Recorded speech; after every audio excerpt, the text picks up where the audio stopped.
Well, Maggie Thompson is the Executive Director of Generation Progress at the Center for American Progress.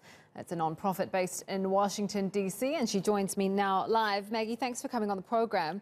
Let's put this into perspective. What does this plea deal mean for the Mueller investigation? Because it's that connection that everyone's interested in.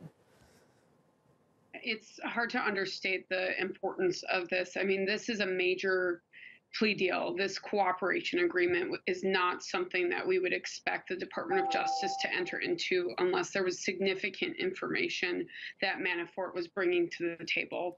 And this is so significant because, you know, a lot was made of the Manafort trial going into these most recent weeks. But that was for his tens of millions of dollars in tax fraud that he is now pled guilty to. But this is more getting to the substance of what this Russia investigation has always been about. Manafort was the campaign chairman for Trump. He was somebody that had unprecedented access, not only to the candidate, but a history of relations at very high levels with Russia. He was in the Trump Tower meeting with Donald Trump Jr. and Jared Kushner. It's an incredible announcement that he has now announced cooperation with the Mueller probe. I don't know if we've had any reaction yet from the Trump administration, but do you think Trump should be worried about this development? I know in the past he's sort of sought to distance himself to a point with Manafort. Absolutely. I mean, if I were in his shoes, I'd be extremely concerned. But you know what I'm looking for more today is how congressional Republicans and Senate Republicans are reacting. You know, we've heard this president threaten the Mueller investigation, imply that he might fire Mueller, that he might fire Rosenstein, that he is going to meddle with this.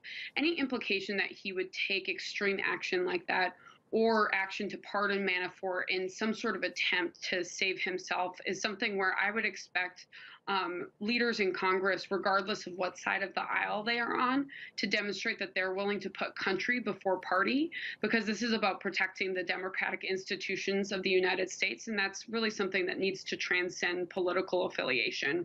Our democratic electoral process was attacked by a hostile foreign power, and if there was collusion involved in that attack, then we really, again, need to be putting our democratic values and institutions first. So, you know, the White House, I'm sure they'll have some sort of reaction. I'm looking more to the Hill to see what kind of reaction we're going to get from Republicans there. Absolutely. Thank you so much for coming on the show. That's Maggie Thompson, the Director of Generation Progress.